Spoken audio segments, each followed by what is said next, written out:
Okay, now we're going to do a valve clearance check. This engine, as I said, should have had 2 valve clearance checks originally, or previously, so it should be pretty good, you would hope, but it depends how well it's been done in the past.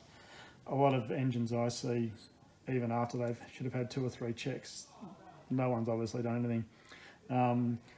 The small block ones are usually pretty good. On the 1100 engines of this series in particular, like Monsters and Hypers, often you find there's no exhaust opening clearance the first time you check the clearances. I've even seen them like that at 24,000 Ks when they've just been serviced by people who don't actually do anything, clearly.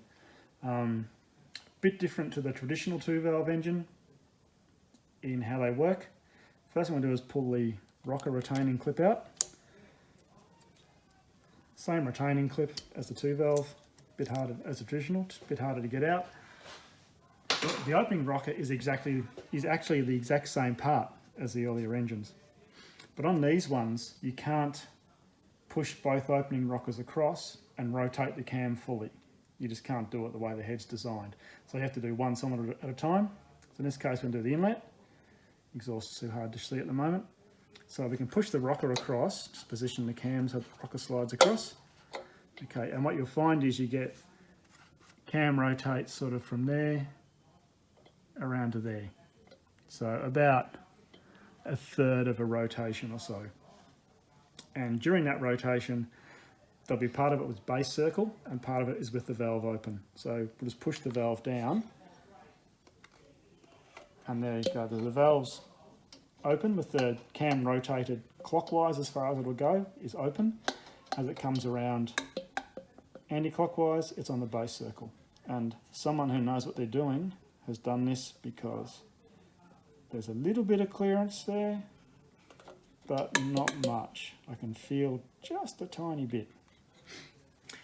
Now again, with the DS style engine, often there's a little bit of drag just as the closing lobe comes onto its base circle. So you might not be able to get 0 on the closing clearance, just because if you do have 0 on the base circle, you might get a little bit of a nip at the end of the closing lobe. So I'll use the loaded method to check them. That's the easiest to show visually. It doesn't work very well showing just the do it by feel and have a guess method. So we rotate the cam anti-clockwise until the exhaust valve starts to open. That's where we check the inlet. So first we'll check the opening clearance. It should be about 0.1 of a mil. It's a 0.1 feeler gauge. 0.1, 0.13, 0.15's got some drag. And once again, the feeler gauges, although they come in 0.1, 0.13, 0.15, 0.18, 0.2, it's all thou increments, 4 thou, 5 thou, 6 thou, 7 thou, 8 thou. So that's 0.15 or 6 thou, and there's definite drag. So we'll call it a 0.13. And then if we push the closing rocker down, we'll get a loaded clearance. Now you can do this a couple of ways. This is a tool that I got from Mike at EMS, or you can use a screwdriver, but just be very careful you don't touch the valve stem steel down here. The valve stem seals on these are the older 4-valve seals. They're the ones with the steel band around the outside and the spring around the top of the seal. If you damage it, it'll probably leak or burn oil, so you really need to be careful of them.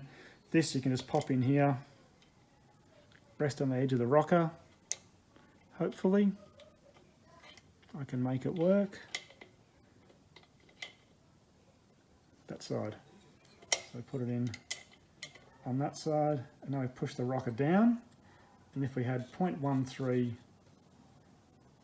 without any load on the rocker, we'll now push the rocker down. You can feel it. It's not a lot of movement, a little bit. The 0.15 slips in easily.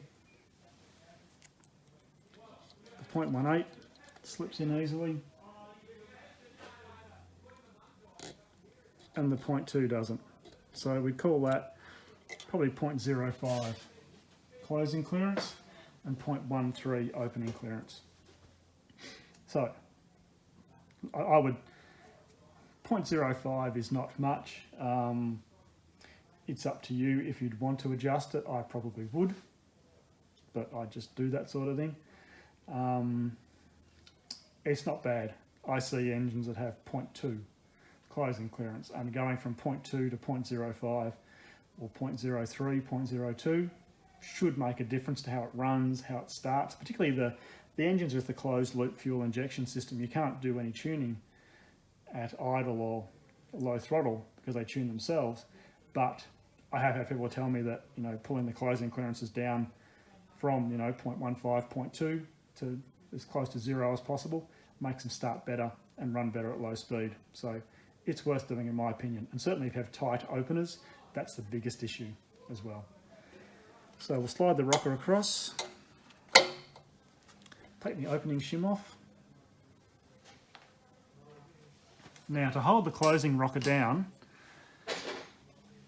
if you've got access on these, I find it's easier to put something through from the other side. If you've got access, this is my trusty 8mm ball end right angle Allen key, and it does a really nice job of this if there's access. So push the rocker down as far as you can go, slide that hex key in from the back, and the closing cam lobe, which goes down and underneath the camshaft, down here, it hits on the hex key and that holds the rocker down. You can sort of find out if we just try and slide it across a bit, it will sort of get the most. Be careful you don't push the rocker down so far that you jam it into the valve stem seal, because you can damage the seal. Okay, so now the rocker's down and the valve, we can move up and down, which makes it easy to get everything out. So we turn the engine over to top dead center and it will push the valve up like so. That's the valve all the way up. And so it's lifted up a nice long way. You also check the valve stem,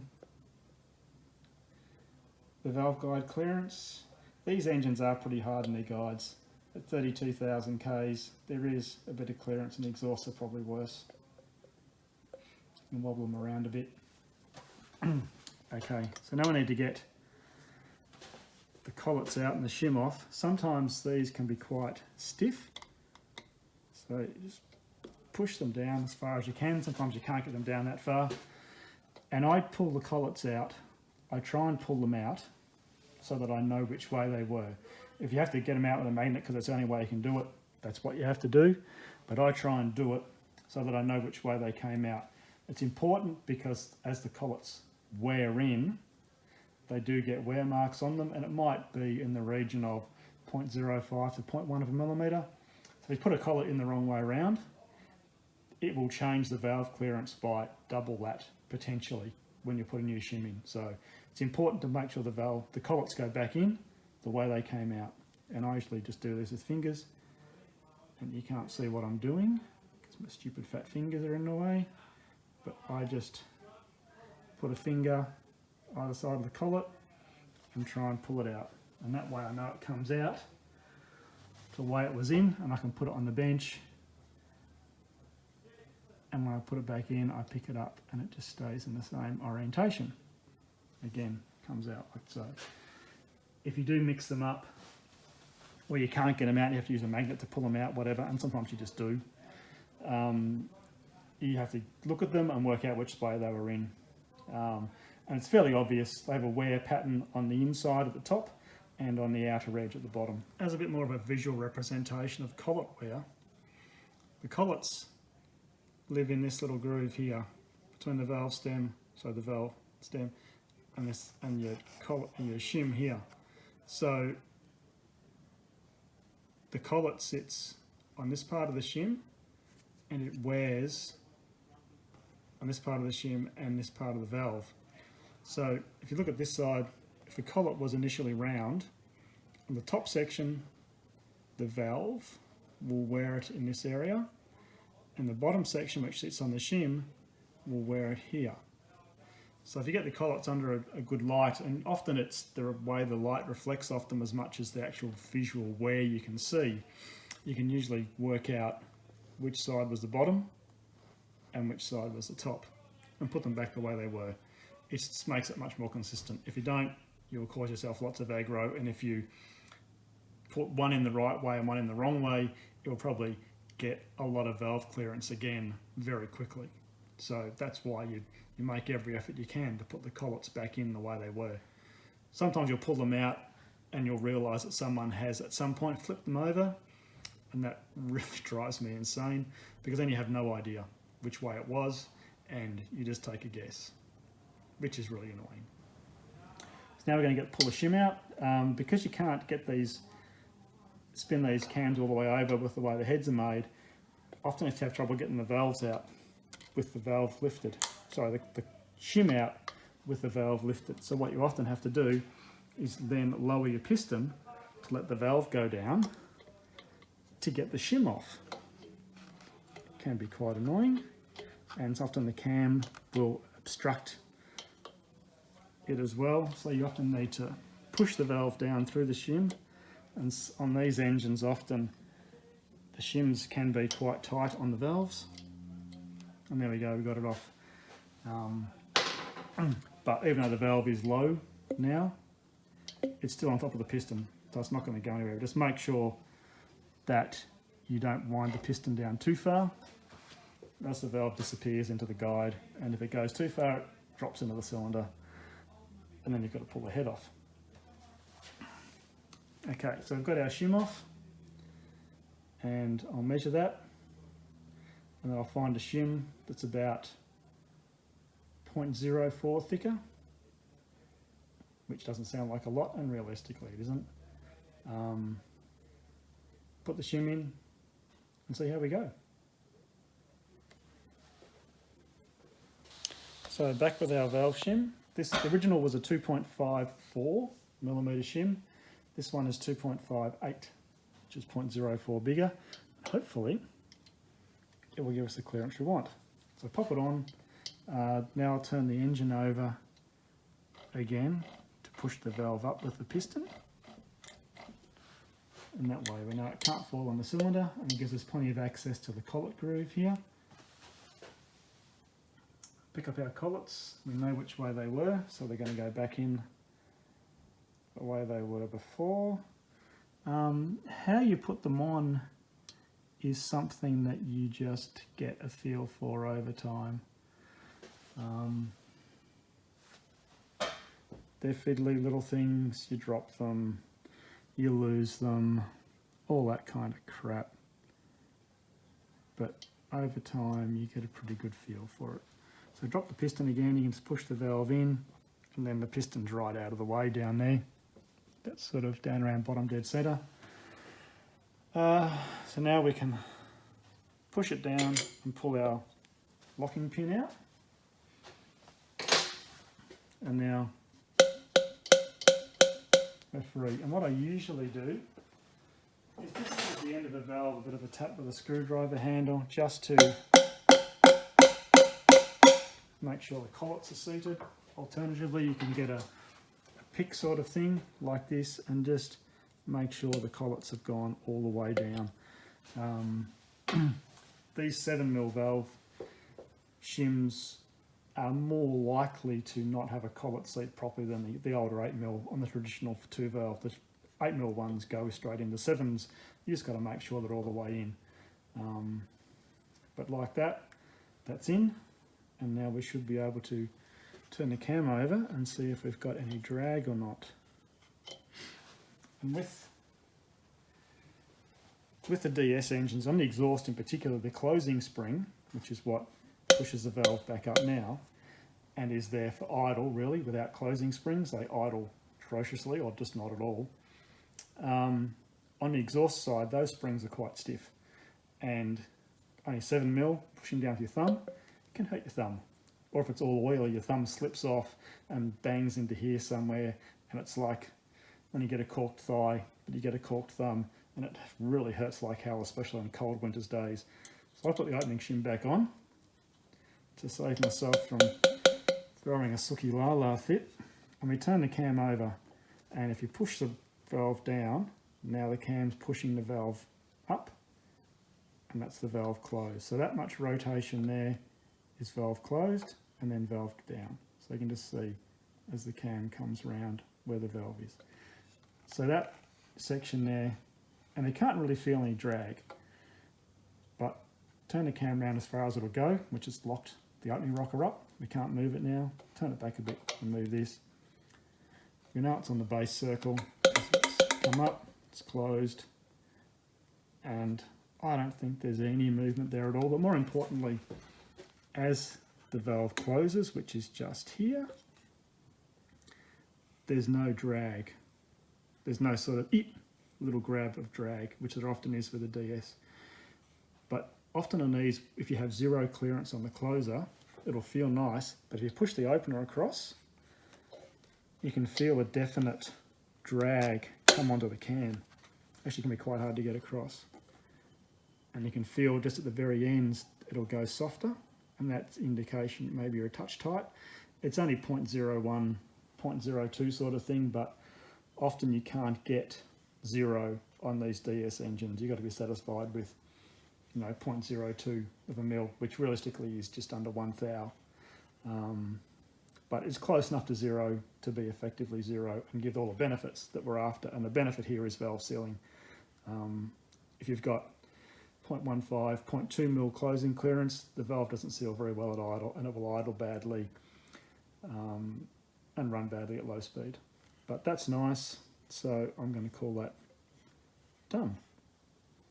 Now the opening rocker was a 0.13. I would probably take that down to 0.1 just because I've got the shims on hand and I'm a bit petty. I like using 0.1 as an opening clearance, but 0.1, 0.13, it's not going to make any difference realistically. Now if you want to hold your valve down and you can't get access from behind, like we did earlier with the 8mm hex key, slide that rocker across. What you can do, this is a piece of 6mm ID aluminium tube, or aluminum, for our American friends. And it's about 10mm OD, and you can put it down in here.